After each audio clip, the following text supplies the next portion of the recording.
setting aside the Mail's broader political sort of stance on these matters, the question still stands, doesn't it, on both sides of the argument. Why hasn't the British Prime Minister made some kind of statement on a very, very important legal ruling last week on transgender?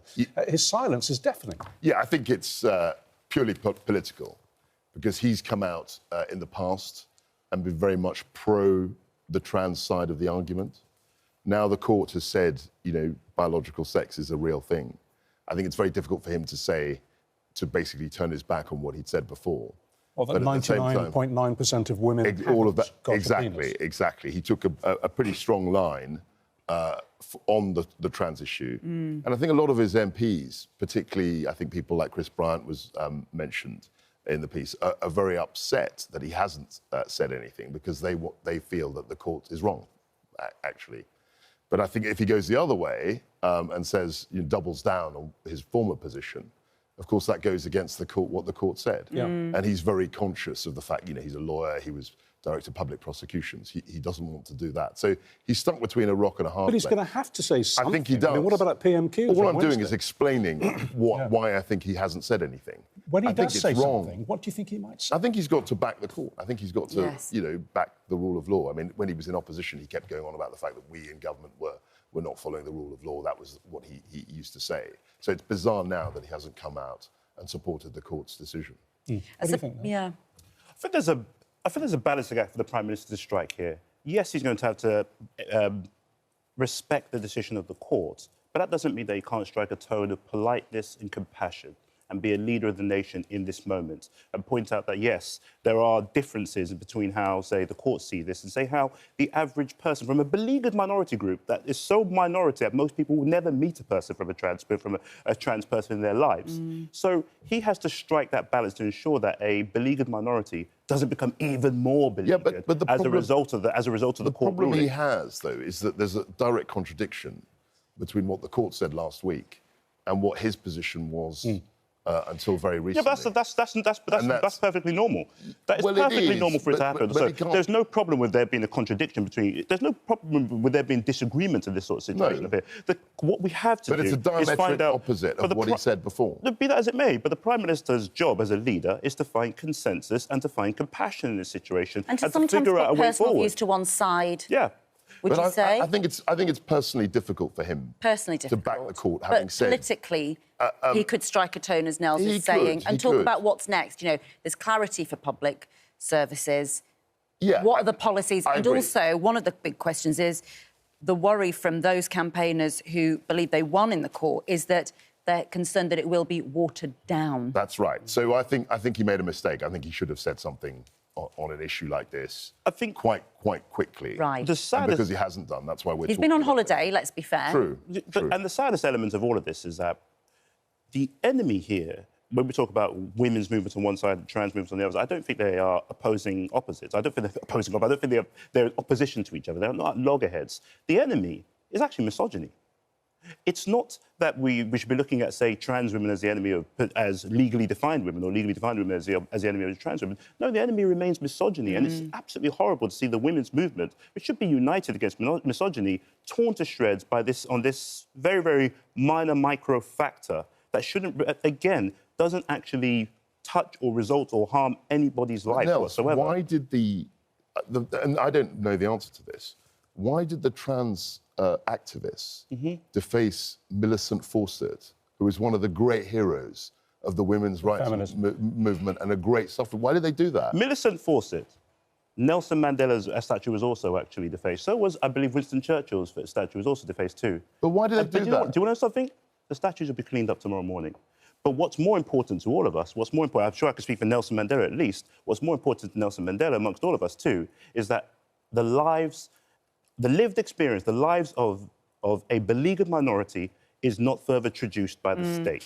And I think that Nelson Mandela stood for that himself too. In fact, he wasn't a minority, he was actually in a majority in that situation also. And I feel that that's where we just need to remember what we're doing here. But because, again, those statues does come across as incoherent unintellectual, unthought-through argument. It doesn't seem it doesn't seem to mean anything. There was hundreds or thousands of people on the protest or so. In every 12, you're going to meet one crank or another or so. So and you find that in every protest. To do that. But it was a weird thing. So you mentioned the other people, I understand, but for a trans activist to deface the statue of a we don't know who the person was of a women's rights campaigner. Is very odd. But we don't know who the person was. For all we know, it could be somebody who is opposing the trans side of things to turn around and went there to actually do. Who knows what happened there? Can we move on to something that we do know a little more about? Sure. This alleged plot by some Labour front benchers to basically try and undermine last week's completely unambiguous ruling. I mean, it couldn't have been clearer.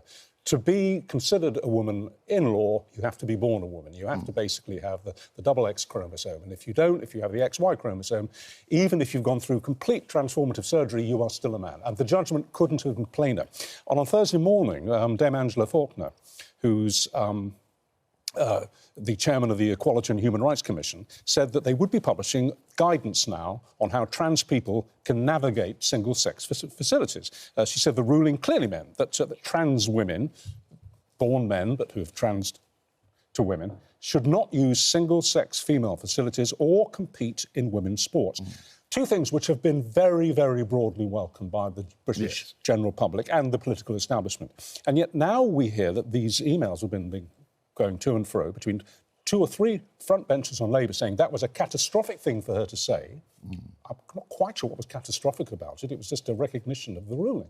And that they're going to have to meet this week to sort it out. What do we make of that? So this goes to the heart of the problem we described earlier in the show with Keir Starmer. You know, he's got a wing of his party that is very committed to trans rights, that feels that trans people are being oppressed and discriminated against. They would equate that to racial discrimination or other forms of discrimination, and they're very, very upset about the ruling. Now, I don't know what they can do to overturn the Supreme Court. I mean, technically, you could get a bill through Parliament, which would just, you know, essentially suppress what the court said. You could change the Parliament. But it wouldn't pass. But I don't think they'll be able to do that, and I don't think the government would support that. No. So they're just expressing their frustration. Chris Bryant, the other people, the other MPs on the WhatsApp group. I haven't read the WhatsApp, so I don't know what they said. Same. But I don't think... Well, they're saying that what Lady Faulkner said was catastrophic. Yeah, but you can comment... But you're entitled to your perspective. To be fair to them, you're a minister, you're an MP, and you've got a group of other colleagues. You can comment on judgments or what's going on in the news. That doesn't necessarily mean that you're trying to subvert or go against it. And I suppose what you need to bear in mind now is, what does it mean for those trans women who feel threatened by this ruling? That, you know, if you think about it practically speaking, I can well imagine that if you are a trans woman, you do feel safer using a women's toilet, you know, or women's changing space, than going into a male... I imagine that they do feel threatened, that they were more likely to be attacked. I can imagine that fear is very, very, very real. Yeah. And so we do have to address that true fear. The rights of trans people are just human rights. I wanted to just point that out there. The rights of trans rights are human rights, like the rest of us too. I think the most scary thing that came out as a result of this, as a result of the ruling that happened in the Supreme Court on this, is actually what the British Transport Police said. That when it comes to strip searching, say, trans women, they will be conducted by a male police officer. That makes the assumption that they can tell that a person is trans or not trans. And that means that, effectively, they're going to impose a man upon a woman who might be a woman who doesn't meet that person's specific definition of what a woman looks like or behaves like or so, and therefore being subject to a strip search by, effectively, a man. Or even if you are a trans woman, too, the exact same thing. The psychological torture of being treated like a man and being strip searched by a man in authority places a lot of danger, places excessive power in the hands of police, and I think it will come back to bite and haunt all of us. Well, I wonder whether, in those circumstances, what the legal perspective is on how you declare yourself. I mean, if you are a trans woman and you are about to be searched, what do you say? What are you legally able to say? I mean, if we're now saying a gender recognition certificate is not the final say, that it is your biological sex, who decides in that critical moment? You know, it's the human interaction. Could be 1 a.m. on a Friday. You know, we don't... these things happen randomly. That's the point of them. Who's there? Who's the arbiter? Yep, that's the entire point. This is where, when the rubber hits the road, the Equalities Act that was defined, that was interpreted by the Supreme Court right now as equating a woman to being biologically a woman being born a woman. I mean, in that circumstance, do they wait and go try and get a doctor to come in? No. I mean, what? How do you snap judgments? These are snap judgments. The idea of snap judgment, the idea that we're now reducing the lives of trans women also to snap to what can you do? split-second decisions on do I think you're a man or a woman? That is crazy. That cannot be allowed to happen. So what would you do? What would I do in this situation also is that I would actually... Well, the police need to have some clear guidelines for a start. The police would need clear guidelines. But what could they be? But if you're a trans woman and you declare yourself a woman in that situation, then effectively you've got to be treated like a woman. So you can't really turn around and say, well, what are we going to do? But the point is this, is that the actual ruling by the Supreme Court creates just as many problems as it solves. So as it does in this situation here, it creates a very significant safety issue. What the Supreme Court was trying to do was to define it very narrowly and in a certain context. Now, as we've discussed over the last few days, there are lots and lots of different... cat's cradle. There are a whole range of scenarios that they wouldn't have looked at. No. Which we're going to have to try and... No, it's not. It wasn't their job to look at it. But in terms of, things that, really people got very cross about, things like women's sports, safe spaces for women. Yes. Those are two very easily defined areas. Yes. Everything else, or lots of other things, are not as easily defined. But, this is what politics is for. It's meant to be there to be debating difficult things, to come up with solutions and policies. But it's not going to come solutions to every single scenario. No, and I suppose people on all sides have to accept that it won't be perfect for anybody. There is no perfect answer to this. No. Yep. I was thinking, I was saying to you earlier, is one of the policies that all public spaces convert one of, a cubicle that is women's only into a unisex one, so anybody can use it. All of them. So... I don't know if women's groups would agree with that, because the whole point is to have women-only safe spaces. Even if you take it outside... Biological women-only safe spaces. I completely get you, but I completely get it. I agree with that. But if you go to, clubs in London right now, for example, you go to, say... I can't imagine that. I haven't been to a club in many, many years now, so I don't want to break it to you. Shatter the illusion of my fantastic life. If you go to a private members club, for example... I also haven't been to one... Carry on now. There's an insight into your life. I really have... Clubbing and private members clubs, yes. There's a great private members club around the corner from me. But if you go to one of those places, what you end up with when you walk inside them is that you find that the cubicles where you might use the bathroom, for example, are completely segregated off. So it's just you by yourself. No one else. There'll be a mirror inside there, perhaps a place to wash your hands and everything else. And then there might be a shared area around the front where you could all just wash your hands together or dry your hands together. That's that. So there's absolute uniformity and unisexness. But what Nell says is partly true. Because you're seeing hang on. You see a lot more unisex loos now than you did. You do, yeah. I mean, that's just a fact. Well, that is true. And maybe that is where we're moving towards. Maybe. I mean, who knows? All right. Okay. I'm sure we will return to unpick this cat's cradle as the days go by. And we look forward to hear exactly what Sir Keir Starmer is going to say on this. He's got to say something. Soon. Let's talk about Prince Andrew. Is there any way back, in any way, shape or form for Prince Andrew? I mean, it just seems that every time his face appears at a royal event or a public event of any kind, and it's been a year since he's been seen at any official events. He was at the Windsor Chapel for the Royal Family Easter service yesterday. Very briefly, he didn't grandstand, he just took a few hands and went straight in and left straight away afterwards. But it's caused this enormous backlash. There seems to be almost a visceral response when he appears. I think this is completely ridiculous, the response. The response? Yeah, look, he's got a family and he was going to a religious service. So what's he going to do? Just stay away because the press think it's bad for him to worship with his family?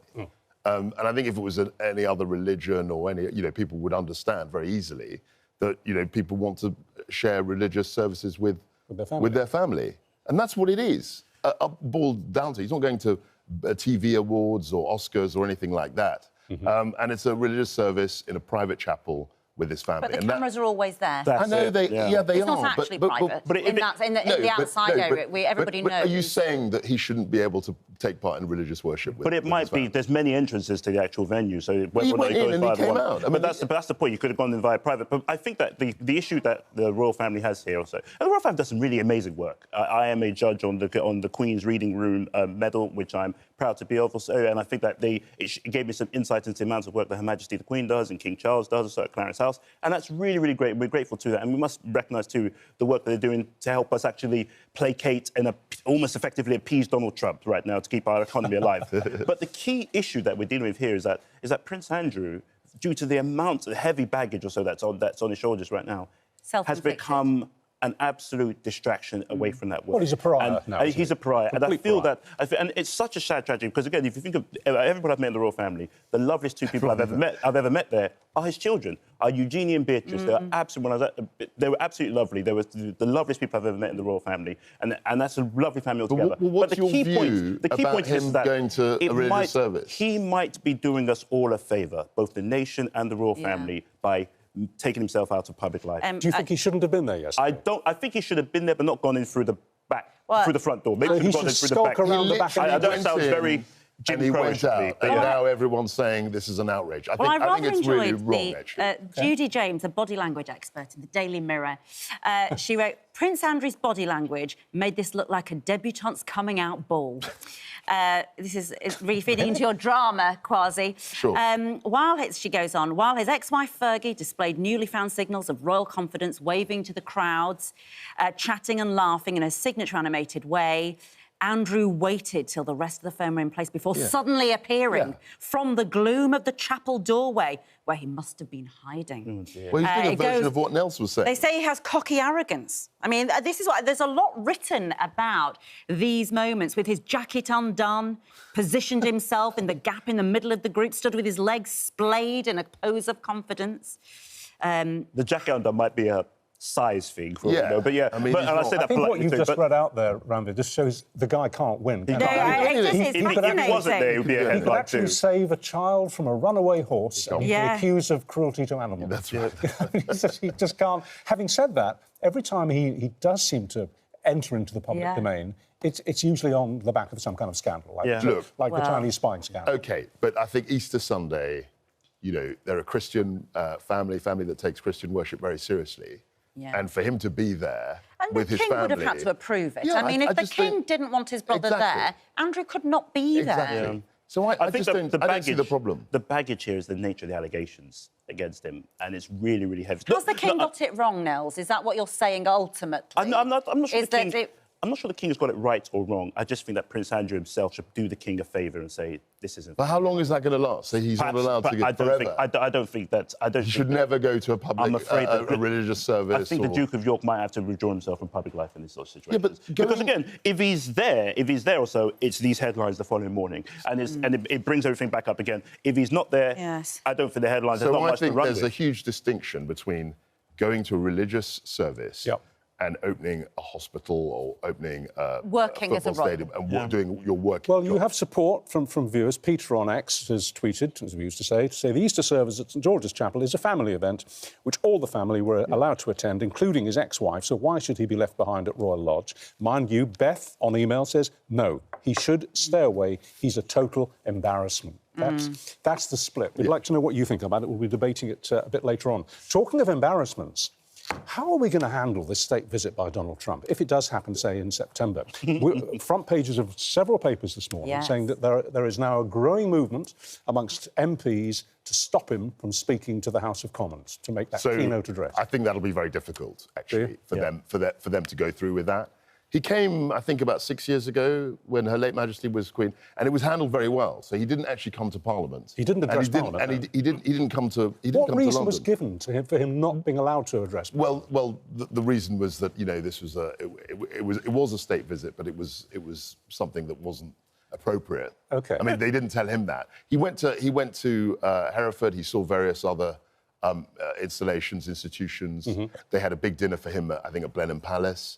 But they were very careful to keep him out of Parliament. There was a big campaign then by Labour MPs, to stop him from doing that. This time, from addressing this time, I'm surprised, given the noise around him, that they've said, he's going to address the Parliament in Westminster Hall.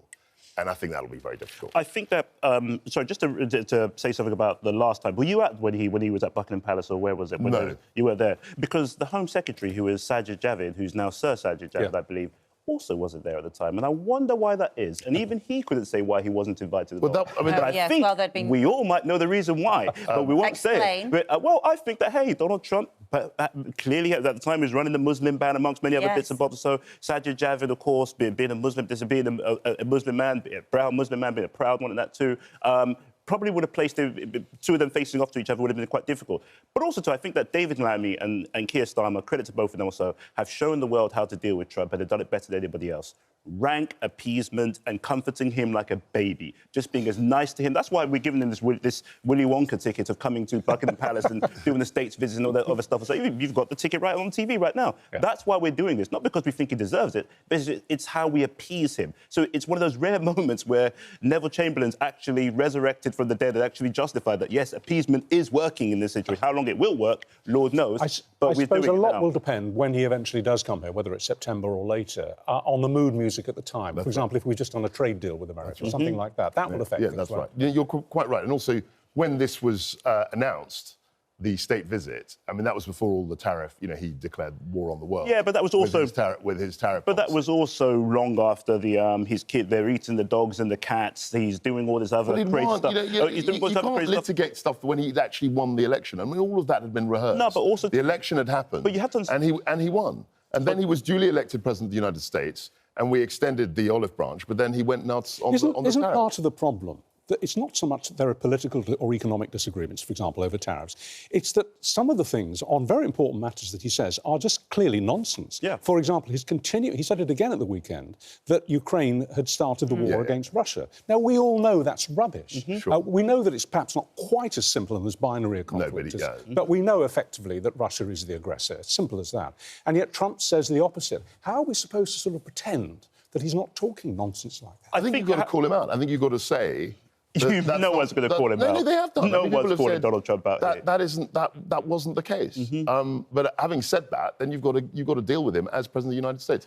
I remember taking part in a debate years ago, just before he was elected, and a lot of the Labour MPs were saying, he's got to be banned from the country. And I said, look, this chap could be elected president. Indeed. You can't ban him from the country. And what Nell says is true. You've got to engage with him. I wouldn't call it appeasement as such. Oh, I would. I think it's a perfectly good word. That's a perfectly good word. You've got to treat him with a degree of respect, given his office. His office. On the Russia issue, can I say something? On the Russia, sorry, right? No. On the Russia issue specifically, I think you really need to listen to what Donald Trump said when Zelensky was in the office with him.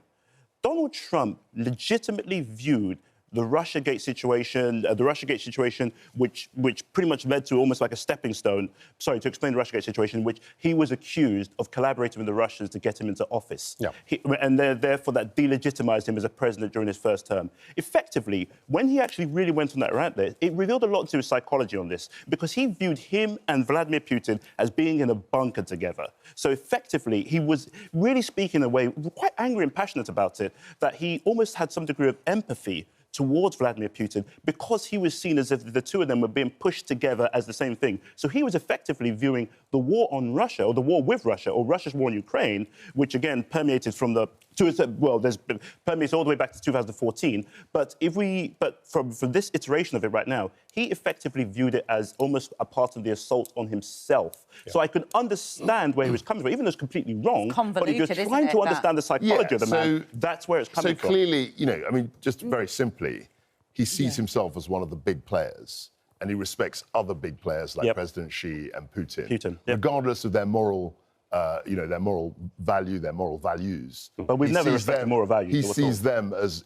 his equals. Can we finish on Can I just quickly about Rachel Reeves? Of course. And just because we have a former Chancellor on, it's a chance to get a bit of an insight that we don't get from other panellists. Rachel Reeves, big week for her. She's flying to Washington and is meeting her counterpart there. This, of course, all about the negotiations for a trade deal. There is a deadline, essentially, an unofficial one of May the 19th, when we go and have a sort of what is Keir Starmer's EU reset. We need to... How does he manage this sort of bridging the gap between trying to be close to the EU for our trade and also with the US when the US hates Europe, right? So what the person that Rachel Reeves is meeting. I know him a bit. So talk to us a bit about what her... Well, I think Scott is... welcome will be Scott like. Bessent is her equivalent. He's the US Treasury Secretary. And he's somebody who was essentially in hedge funds, he was in a private capacity. And he was very much brought in to the government as a kind of... People didn't expect him to get the job, frankly.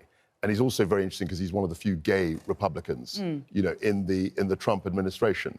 But he will want to, obviously, establish good relations, but he's not going to be deciding what the trade deal is. It'll be Trump and the people around Trump that will actually call the shots on what kind of deal they want to do with us. So I think this is much more of a kind of almost like a social meet and greet. Is it? So Rachel Reeves won't be expecting to... Scott Bessent isn't going to be deciding what the trade deal is. Do you think Rachel might be fired on her way back from America or so? No, I don't think that's going to happen. You know, that happened to me when I flew back from Washington. That's exactly what happens. I'm just teasing him. No, not at all. All right, happy to relive that moment. When I drive home later after the programme and there's a horrible thump and I get out and I've hit a dog, I've killed a dog, I have to report it. I have to tell the police that I've run over a dog. Has this happened to you before? No, never. OK, thankfully. If there's a horrible thump and I get out and I've killed a cat, legally I'm allowed to drive on. I don't have to tell a soul. I certainly don't have to tell the police. We'll be talking to somebody later who thinks that should change. What do you think about that? I didn't even know that there was that distinction. There is, It seems yeah. bizarre to me. I mean, there must be a logic behind it, but I don't really understand why they should be treated Possibly differently. that cats tend to wander on their own a lot more than dogs do. But cats are a lot more agile than dogs are too, and cats get out of the way a lot more easily. I've never killed a cat or a dog, but have you ever seen a dead cat before? Oh. A literal dead I cat? have. Where did OK, I saw a dead cat just once, just walking out my house or so, and it was quite clear between two cars, and it was right there. It's a shocking sight. And I must be clear, and I think that if you're a driver and you kill a cat, to get out the road and move the cat out of the way is actually quite an audacious thing to do. But I think it should be a responsibility to at least inform somebody. I don't think you should face charges or anything else, but I think you should have a responsibility to inform the responsible bodies, the state, 999 or whoever it might be, that I just killed a cat. Knock on a local get out door of and the way. just say, I don't know what's just happened, but I don't know if you know. You could move this cat out of the way. Yeah. And they do wander a lot. I mean, missing cat. You always see missing cats. Yes, you do. But it's a home strange one because I think that if you, obviously, we are a nation of pet lovers, but it does make it seem that dogs are more important than cats somehow. That the loss of a dog's life is Man's much best friend. bigger, and it's sort of I think there's a lot elevated. more. You know. It's probably going to be very controversial if I say this, but I think there's a lot more sentiment around dogs. Well, not from cat That is lovers, controversial. It is quite controversial. Yeah, obviously. What if you kill a fox? Do you get an MBE or an OBE for that, or is it just how does that work? I think people's relationships with cats can be just as powerful and emotional. When I was first married, I had a cat. We called him TC for Top Cat, obviously. He was a sweet little tomcat with the Charlie Chaplin moustache. And he died very suddenly. It took about 3 days of leukemia when he was 2. Wow. Do you know, I mourned him for about 6 months. Wow. I actually shed salt tears at TC's passing because he was my friend, you know. And I think I would have felt no more or less strongly had he been a 2-year-old. Yes. Yeah, I'm not denying that, but I think just in terms of the general culture, if you like, there's, you know, dogs being a man's best friend. Yeah. No one says that about cats. No.